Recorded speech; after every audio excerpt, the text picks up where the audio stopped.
জীবনে একবার হলেও এই কাজগুলো আমাদের করে দেখা উচিত। কিছুদিন একা থেকে দেখো, কে তোমাকে মনে করে। দরিদ্র হয়ে দেখো, কারা পাশে থাকে। কোনো ব্যাপারে কষ্ট পেয়ে দেখো, যে কে তোমার কষ্টটা বোঝে। ভুল করে দেখো না, কে ক্ষমা করে। আর সফল হয়ে দেখো, কারা খুশি হয়।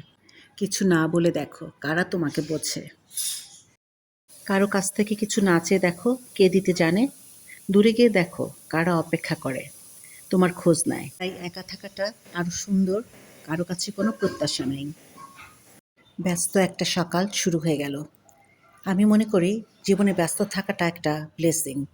আজকে তোমাদের সাথে আমার একটা ব্যস্ত দিনের ব্লগ শেয়ার করছি। আশা করি তোমাদের ভালো লাগবে।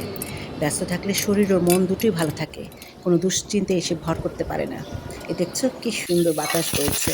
বারান্দায় কিছুক্ষণ দাঁড়িয়ে থেকে দেন রান্না করতে চলে আসলাম। খুবই সাধারণ কিছু রান্না করব। রুই মাছের মাথা ছিল, সেটা ভাবলাম একটু ডাল দিয়ে রান্না করে ফেলি। দেন একটু সবজি রান্না করলাম। এই তো এই রান্নার কাজ চলছে।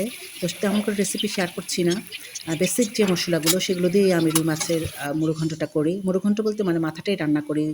কোনো সময় ডাল দিয়ে, কখনো আলু টমেটো দিয়ে করি। যখন যেভাবে ইচ্ছে হয় খেতে সেভাবে তৈরি করি। আর এই যে দেখো রান্নার পাশাপাশি আমি চুলাটা মুছে ফেলছি। এরকম রান্না অবস্থায় চুলা মুছতে গিয়ে যে কত হাত পুড়িয়েছি, তোমরা কে কে এভাবে হাত পুড়িয়েছো? আমার না আশেপাশে পড়ে থাকলে একদম দেখতে ভালো লাগে না।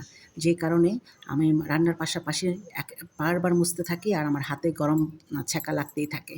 তো যাই হোক তারপরেও তো কাজ করতেই হবে, রান্না করতে হবে। তো এই ছ্যাঁকা খাওয়ার ভয়ে তো আর অপরিষ্কার থাকতে পারি না, কি বলো? তো তোমাদের কাদের সাথে এমনটা হয় কমেন্টস করে জানাতে ভুলো না। তো তোমার সাথে গল্প করতে করতে এদিকে আমার রুই মাছের মাথা মোটামুটি কষানো হয়ে গেছে। এখন আস্তে আস্তে এটা কষে পরে পরিমাণ মতো আমি একটুখানি ঝোল দিব। আর এদিকে একটা মিক্সড সবজি করে ফেলছি। এই মিক্সড সবজিটা আমার কাছে এই সবজিটা লাইক পরোটা, সাদা ভাত, দেন লুচি সব কিছুর সাথে খুব ভালো যায়। কাজটা শেষ করে নিজেকে সময় দেওয়া।